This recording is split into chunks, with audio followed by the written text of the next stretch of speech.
Shalom lekulam, and welcome to lesson number 5 on Kabbalistic meditation techniques. In this lesson, we're going to be talking and discussing the concepts of Hagah and Hitbonenut. We're going to see what kind of actions or meditative actions each of them have. For example, in Hagah, we're going to see that it's basically to murmur certain verses, to saying, like in a low voice and in a repetitive manner. And Hitbonenut, we're going to see that the whole process is to gain a deeper understanding. It's connected with Bina, which is understanding, and with the force of being, how to draw down this understanding, the wisdom of, or the light of wisdom, into our vessel. So I hope you stay with us, and I'll see you after the introduction.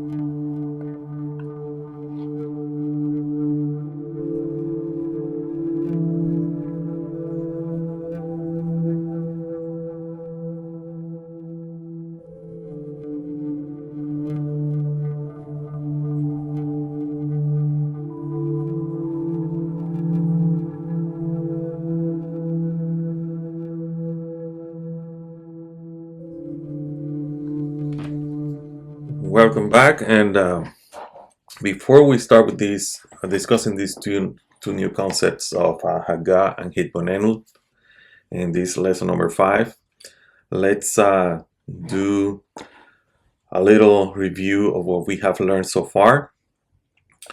One of the concepts that we were discussing in this lesson was the concept of mitboded. Mitboded is a Hebrew word for a person that isolates himself or herself. It's basically a person that meditates, is the meditator. So mitboded is the meditator. The concept that we discussed after that was the concept of Hitbonenut. Hitbonenut refers to this practice of secluded meditation or prayer. It's a meditation that you do alone by yourself. Then we talk about Hitnave. Hitnave has to do with Navi. Navi means prophet. It's a term that is associated with the prophetic practices. And in Kabbalah, there's a very famous rabbi that talk about Hitnave, or uses techniques that have to do with this kind of prophetic Kabbalah, and it's Abraham Abulafia. His books are very cryptic, but it has a lot of the books have a lot of information about different practices, meditation practices, using the vowels and of the words and movements of the head in order to achieve prophetic insights. And we talk about it, how Hitnave is it's important, but there's also something that it's higher than Hitnave, that is the concept of prophecy, that there's it's above what is called the Ruach HaKodesh, the attaining of the Ruach HaKodesh. Okay, when we talk about the Derek Hashem, in which it talks about there's another level above all this, and that is prophecy. So above the level of the Ruach HaKodesh, there's a level of Hitnave. And we're going to talk about that level of the Ruach HaKodesh a little bit in today's lesson. The other concept that we talk about was Zamar. Zamar means to sing, to praise. For example, when you read the psalm starts with Mizmor Le David, this is a psalm of David, right? And Zamar is basically in praises. It's done by music, by acts of worship, and things like this, glorifying the God, uplifting the spirit, and creating communal harmony. So it's something that you can do by yourself. It's something that you can do also with the community. Now, today we're going to learn a new concept, and this concept is the concept of Hagah. And Hagah is a meditation technique that involves murmuring. So, for example, in other practices, spiritual practices, especially from the Eastern religions, you're gonna hear the concept of mantras. This is similar, not exactly like it, but it's similar to it, in which you murmur a verse constantly until it is internalized and you attain the divine wisdom behind that verse. But let's go deep inside this concept. Let's start right away with Hagah. The origins and context of these meditation techniques is rooted on that even though Hagah, it means murmur, is actually also to meditate murmuring, to utter certain words. It basically have to do with the idea of deep, repetitive contemplation of the soft articulation of words, found in key verses like Joshua chapter 1 verse 8, where it says, "This book of the law shall not depart from your mouth, you shall meditate," Hagah, "on it day and night." So it's a meditation based on scripture, right? The practice is often done by repeating softly speaking verses from the Torah, Psalms, or prayers to internalize their meaning. It combines intellectual engagement with emotional and spiritual connection. It also sometimes may involve visualization or focusing on the deeper meaning of the words. So, for example, you might be meditating in the beginning of the book of Genesis, Bereshit bara Elohim, right? Those three words.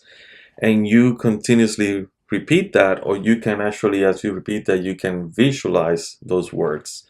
And like I mentioned in previous lesson, certain meditations overlap each other. You can actually start playing with the words in a way that you pay attention only to the first letter of each word, the last letter of each word, the middle letter of each word, and you can get insights from that. The spiritual purpose of doing Hagah is to internalize divine wisdom and aligning one's thoughts with God's teachings. This is going to cultivate mindfulness and a deeper connection with the sacred text of Kabbalah, Judaism, but especially the Torah, which is the main tool that we're going to be using for this type of meditation.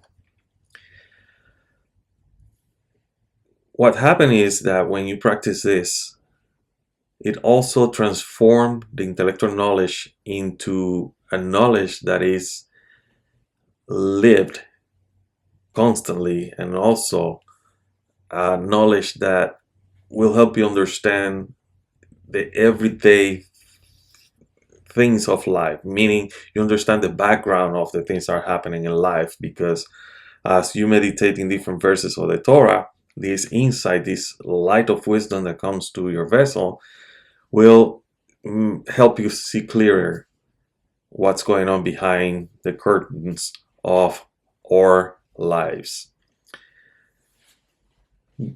The practice of Hagah can lead to states of awareness that are very high, and it's sometimes linked to the meditative techniques in the other ones that we have mentioned, like Hitbonenut, or even the meditation. We go here, like Zamar.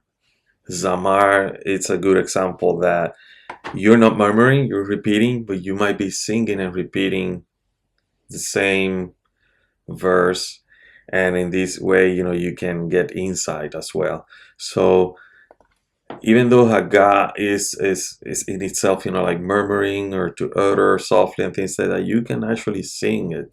And Hagah becomes or overlaps itself with the previous meditation that we have just mentioned, which is Zamar. And you're not only praising God, but you're also meditating on that verse. So there's a lot of overlapping with this meditation. Hagah is a Hebrew word term that is translated to meditate or to murmur, right? And basically, in the biblical and Jewish context, it refers to the act of deeply reflecting or reciting words of Torah, wisdom, or prayers. And often it's about focusing on internalizing and understanding divine truths that we are learning. For example, in Kabbalah, we can learn we learn about the beginning of the universe, right? Bereshit. And Bereshit bara Elohim, like I mentioned, or even the Psalm, right? And you meditate on that, and the insights that you're gonna get from that is gonna help you connect more to that verse in specific. There's other techniques I'm gonna mention in future lessons when it comes to Kabbalistic meditation techniques, but they're very complex. This one is not that complex. This one is simple. Just murmur the verse constantly. So one example of this is when you meditate on the Torah. A good example we have when Joshua is instructed to meditate on the Torah continuously, right? And we see this in Joshua chapter 1 verse 8, as we mentioned, where it says, "This book of the Torah shall not depart from your mouth, but you shall meditate Hagah on it day and night." The practice is basically reflecting on Torah passages, reciting them aloud, softly. You have to, and the sound has to come out from your mouth, and contemplating their deeper meanings. So it's not just it's not like if you were whispering, you have to murmur it. It has to have a sound. It has to come out from the air, has to create a sound on your throat, and from your throat come out through your mouth. The sound has to come out. Okay, that's why it's important, to understand that. Another example of using this technique is that when you're murmuring psalms and prayers. An example is in Psalms. King David emphasizes on meditating on God's law and deeds. For example, in Psalm 1, verse 2, it says, "But his delight is in the law of the Lord, and on his law he meditates, Hagah, day and night." Okay, so whispering or softly chanting psalms you need to allow the rhythm and words to guide you through that contemplation for you to gain insights. So again, Psalm 1 verse 2, where it says, to meditate day and night, and whisper but with sound, okay?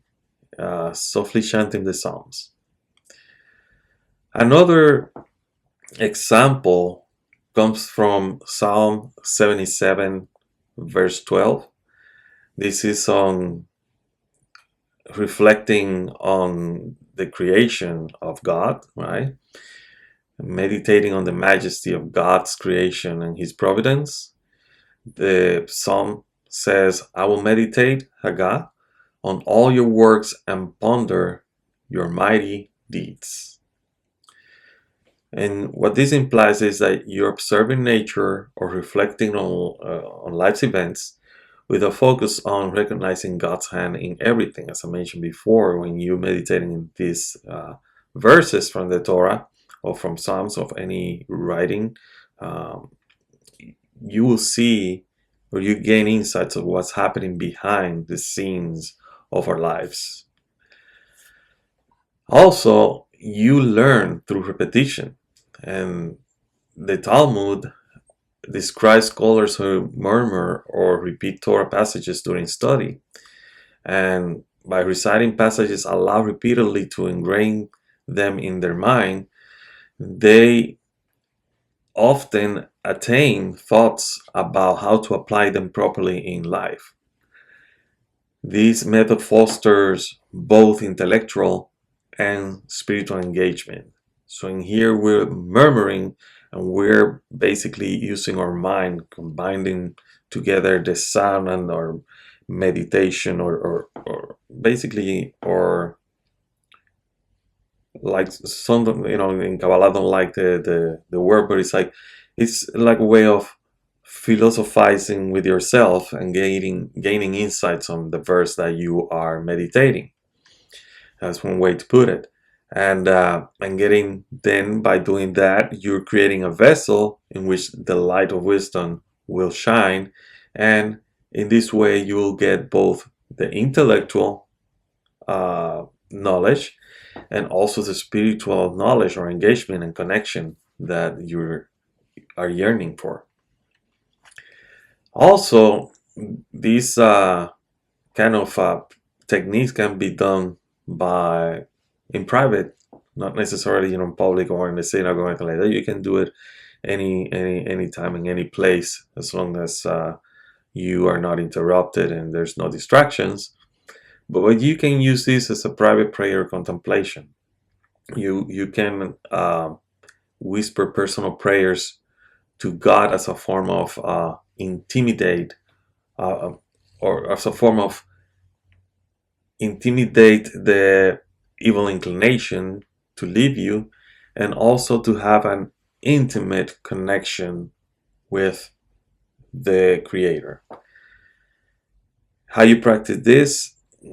Make sure you have a quiet moment and murmur a heartfelt prayer word to God, reflecting on your needs, especially in gratitudes. Make sure you give thanks for things good and bad, or meditate on spiritual aspirations, but make sure you murmur it, and use it, as I mentioned before. It's like a mantra. If I want enlightenment, pray to God. God, my Creator, I need light in my life. And then start, love my Creator, I need light in my life. Love my Creator, I need light in my life. And do it, you don't have to do it for a half hour, you can do it for 2 minutes. And believe it or not, that will create an imprint in your mind and in your emotions, that will create a vessel that the Creator will fill with light. And that create that connection with God. When you have the right intention, you're focused on that private prayer in a proper manner. Also, you can chant text and phrases from the Torah. For example, Psalm 63 verse 6, it says, when I remember you upon my bed and meditate, which is the word Hagah, on you in the night watches. So softly reciting a specific verse repeatedly to concentrate the mind and elevate the heart. One, I would say, is the best practice that you can do is at night, or when you get up, chanting the verses like the Shema, or repeating divine names as a meditative focus. The Shema is a really nice prayer. If you have the Kabbalistic whole Shema, before going to bed, Shema Mitah, you're gonna see that there's repetition of certain prayers in there for a reason, and it's to make sure that these things are imprinted in your mind, that imprinted in your soul before you go to bed, and also that you clear the way of energy that is not usable for spiritual purposes during the night, right? Also, when you do this meditation of Hagah, you are also internalizing Torah values. How do we know this? When you look at the wisdom of the fathers, Pirkei Avot, chapter 4, verse 1, it says that reflecting on sayings like, who is wise? One who learns from every person. This actually helps you to internalize what is wisdom, who is wise, who do I consider my teacher, who I consider, my student. Is a student greater than the teacher? Are they equal? You start, having these conversations with yourself and creating a vessel in which the light of the Creator is going to give you the answer. And this translates into action. This deep contemplation will become an action. It will become the way you're going to be acting during the day, if you're doing during the day. So Hagah, like I mentioned, is kind of like a mantra. There's different applications based on, like I said, Psalms and other writings. There's much more examples about meditating on the Torah, on Psalms and things like that using Hagah.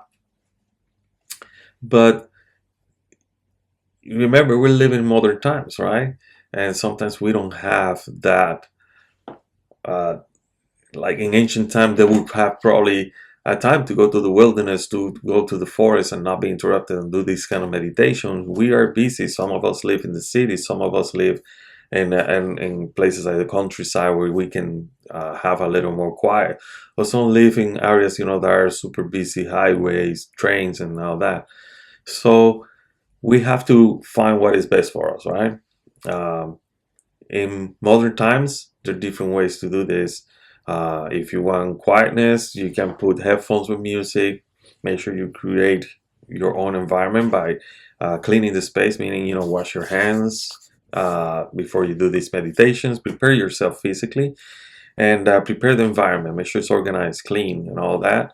And practice this, all right? So practice mindful Torah study, combining the traditional study with moments of quiet reflection to absorb spiritual insights. That's a good modern way to do that. As you're studying the Torah, if you're one of the people that can get up at 3 a.m. in the morning and study Torah, like some Kabbalists do, you can use that hour, which are very quiet because everybody's sleeping, there's not much noise, to practice Hagah. Also, there's guided meditations using specific Torah verses as mantras for Jewish mindfulness practices. You can record yourself and guide yourself through a meditation, using music and all that, and repeating a verse that you are interested or you want to gain insight with. Also, make sure you're journaling your thoughts. Writing reflections inspired by study or prayer to deepen understanding, okay? So writing these reflections as you're meditating will help you in the future see how much you have advanced, how much you have attained. Because sometimes people, and I see these some students of Kabbalah, they go like, they don't feel like they have advanced or anything like that. They measure advancement with seeing visions or feeling good or having money in their life or having as they sell it out there, your soulmate and things like that. That's not how you measure spirituality. Spirituality is a whole different idea than what is all out there as Kabbalah. In spirituality, you're gonna see little increments of understanding of your life, little increments of connection. And these little increments, because of our egoistic nature, wants to connect quickly because we want to feel, good. These little increments, we see them as very minuscule, right? Little increments, but in reality, in the spiritual level, they're big. They're big. And the reason you see them as small and that you're not connecting is because you already went to a higher level and you still feel far away from the Creator because your vessel now is bigger. So the bigger the vessel, the more light, and the more light, more desire to connect with the Creator, right? So the hunger gets bigger and bigger, and the feeling is that I am working, but I don't see the goal. I don't see, where I'm going, and that's an illusion. And we're there already. It's just our egoistic nature makes us feel separated from the Creator. And when you write these reflections on as you are practicing Hagah, you're gonna see how your thoughts have changed throughout time about certain concepts and ideas that you've been meditating from the Torah. Also, Hagah can be practiced during nature walks. You can go walk on a trail and you can start meditating on the Creator while surrounded by the beauty of creation, softly speaking verses of gratitude. It's very important, that when you practice Hagah, that you are grateful. Sometimes the insights are not going to happen during the practice itself, but it may happen during the day. You might receive the insight of what you've been meditating on during the day through a thought that comes to your mind, or through a message that another human being might give you, that you will think, or you will see that I was meditating on this concept this morning or last night, and all of a sudden this person is giving me the answer. It's, some people say the little angels that the Creator sends to you, so to give you the message, right? So what are the key themes of Hagah? You have to make sure you focus on the word, centralizing thoughts on God's teaching and wisdom. Repetition for retention, so that means murmuring or softly reciting text to absorb their meaning. Emotional connection, meaning using meditation to deepen love, awe, and awareness of God. And it should be an action-oriented reflection, meaning that you need to allow these meditative insights to inspire ethical living. So if you're practicing Hagah, don't do it because of, and any meditative technique, don't do it because of selfish and egoistic ideas and things like that. There's some people, and I see this a lot, that's how all of us who study Kabbalah, start. We want to study Kabbalah, and what we want is knowledge. We want to know everything. And we fill ourselves with a whole bunch of books and everything, and we have more books than we can read, right? Because we want the knowledge. And it's a good approach. That means you're hungry, you want to connect and things like that. But sometimes you have to think it's not about the knowledge, it's about the connection with spirituality. It's about to connect with also our fellow human beings, right? Because we are all one soul. It's about putting these pieces together and connecting to the Creator. And when you practice these meditation techniques, you just think that the biggest goal here is to attain spirituality so you can better connect with others. And in this way, as you connect with others, you start loving other people, right? Other human beings as ourselves. We can connect with the Creator on that way. We connect with who we are for real. We put the pieces of Adam together, or the souls together. We create this bigger soul, this critical mass that will actually bring what we call the Messianic age, Messianic consciousness on all of us, okay?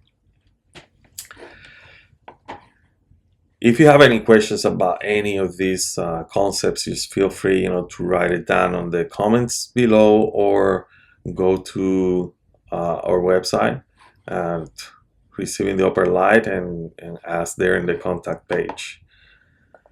So the next concept is the concept of Hitbonenut, not to be confused with the one that we just mentioned a few lessons before, Hitbonenut. Hitbonenut, the root of Hitbonenut comes from Bodet, means alone, solitude, right? This is a prayer that you do by yourself. In this one, in Hitbonenut, the key word is bina, meaning understanding, okay? So, Hitbonenut is a Hebrew term and a technique that we use, or meditative technique that we use, that means contemplation or reflection.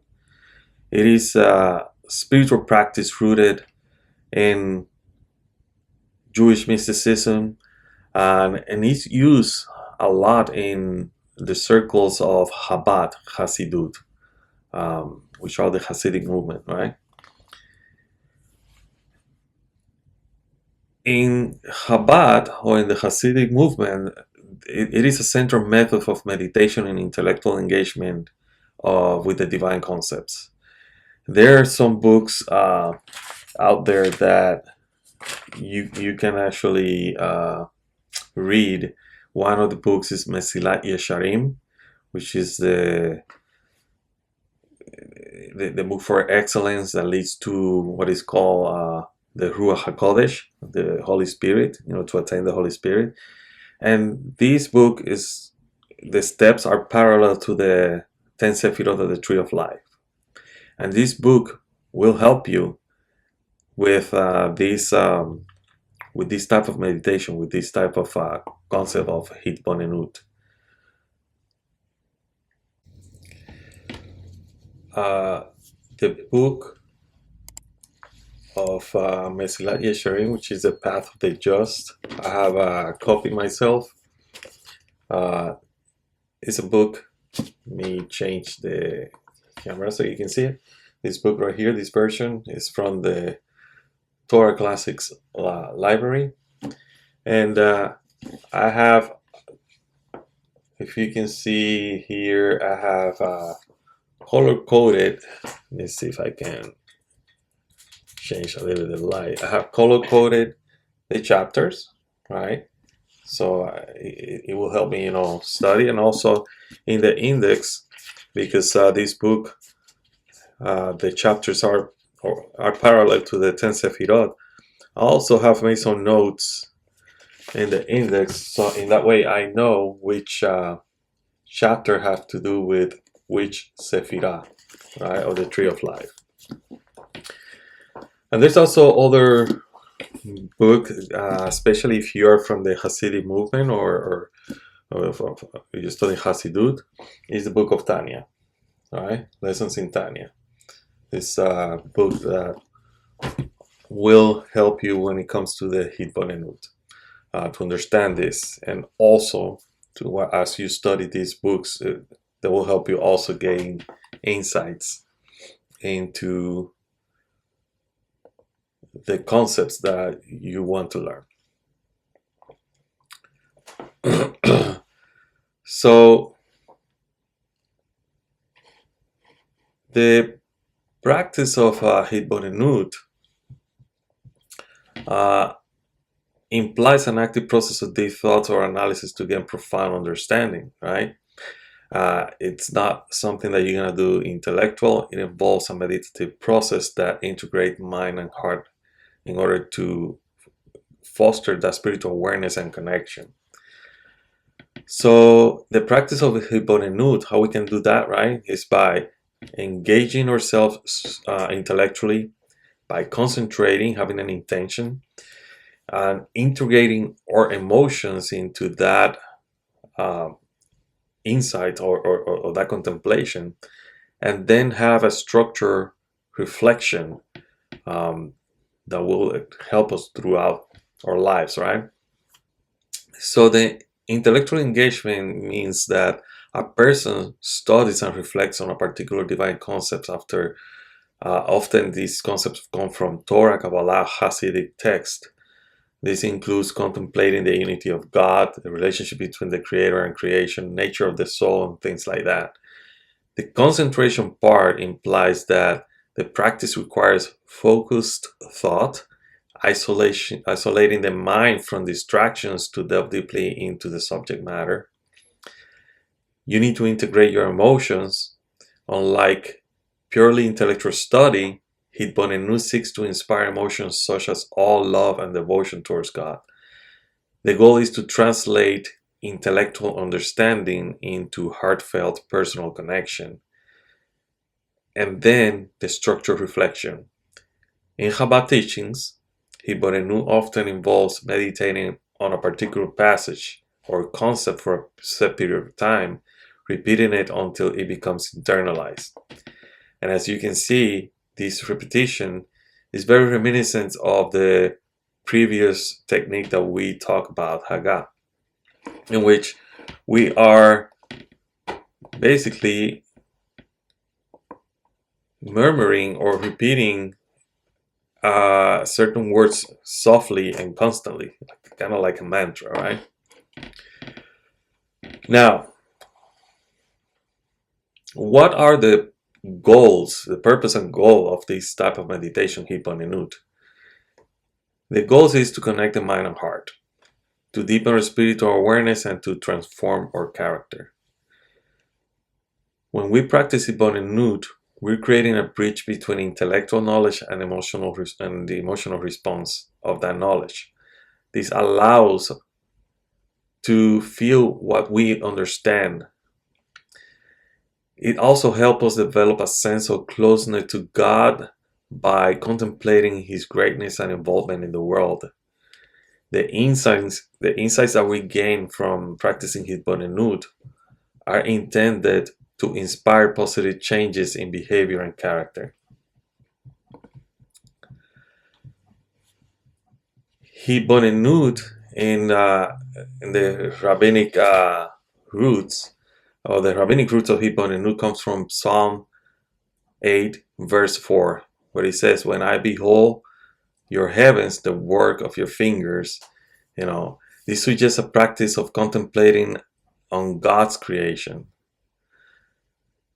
The Talmud and the Kabbalah also emphasize the importance of reflecting on the divine. In Hasidic, the Hasidic movement, Hitbonenut is seen as essential for attaining the ideal of the Vekud, meaning attachment to God.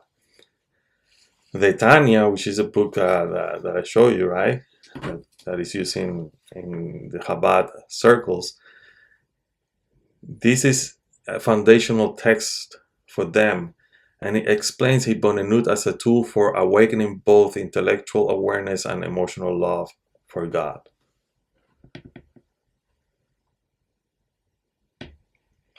So, how can we practice Hitbonenut, right? What are the steps to practice Hitbonenut? First of all, you need to choose a subject. Select a divine concept or teaching, for example, God's infinite light, the unity of God, or a specific Torah verse. Then study. Make sure you read and analyze the related text to understand the concept intellectually.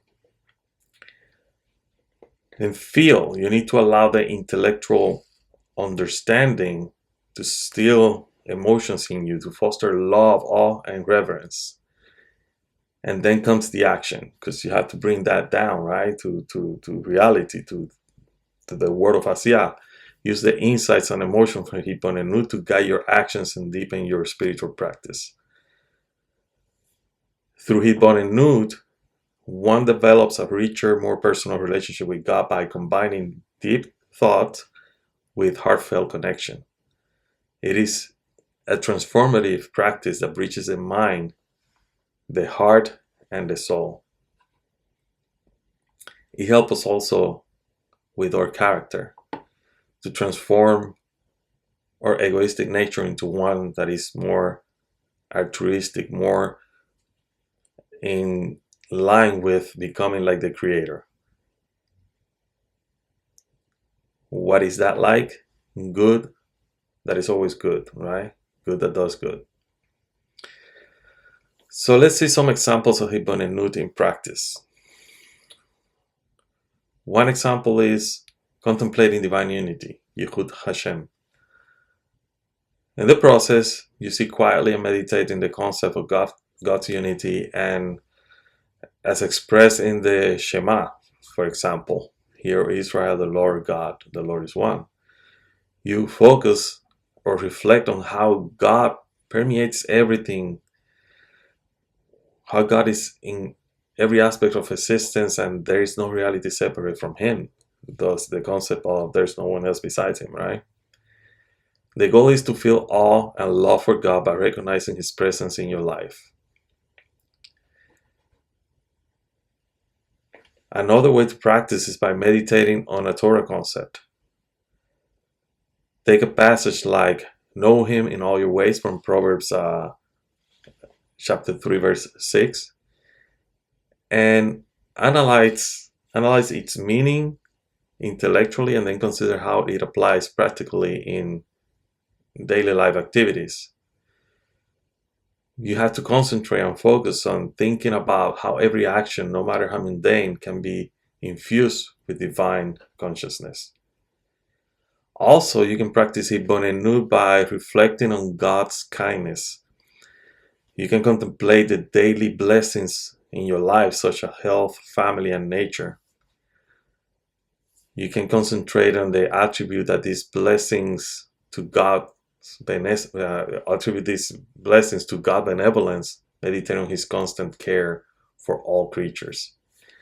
And here the goal is to cultivate this gratitude and love for the Creator. Also, you can contemplate on the soul's journey. You reflect on the idea of your soul as a portion of God, right? It's a portion of the spiritual realm. That's a concept that is explained in the Tanya. Consider the purpose of your soul's descent into the physical world to transform it into a dwelling place for the divine. Then you align your actions with this spiritual mission. Also, you can practice Hitbonenut on nature. Observe a natural phenomenon such as a tree or the stars or even a storm, the rain, right? And contemplate how it reflects God's wisdom and creativity. The goal here is to feel connected to the Creator's thought and connect to the Creator through His creation. So these are examples of how we can practice Hitbonenut, right? Now, what are the practical tips? If we're going to practice Hitbonenut, what are the key things that we need to have in order to make this meditation success? The first thing is you have to create a quiet environment. You have to have a quiet environment, no distraction. Minimize distractions to focus your mind. Then you need to set an intention, meaning choose a theme or concept to contemplate. Make sure you study that concept so you have more insights on what you're going to be contemplating.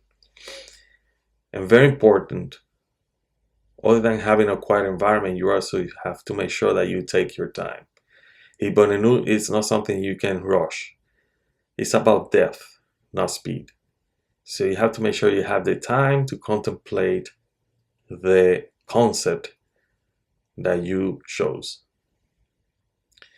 And use text. Study a Torah idea beforehand to give your meditation a foundation. Make sure you get familiarized with that, right?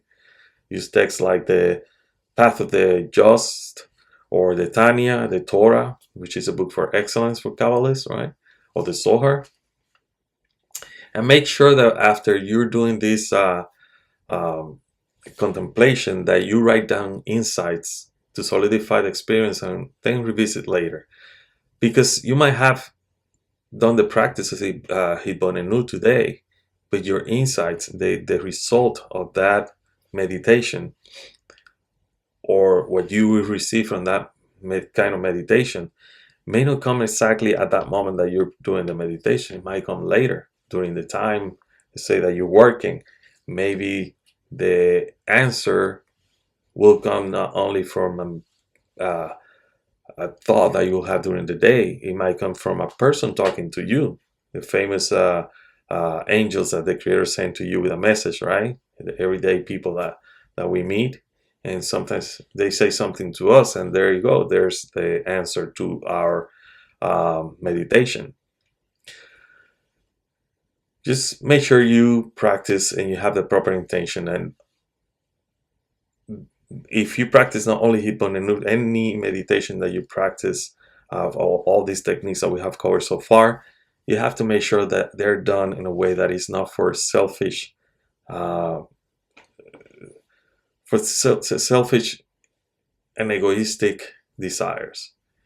That you're doing it with the intention that you want to better yourself so you can connect better with others, and in this way connect with the Creator. That you are doing this with the sole purpose of connecting all the pieces of the broken soul that we are, so we can create this critical mass that will bring down the Messianic age in our times. Okay, so this practice of Hitbonenut can deepen your relationship with God. It will increase your mindfulness, and inspire positive action.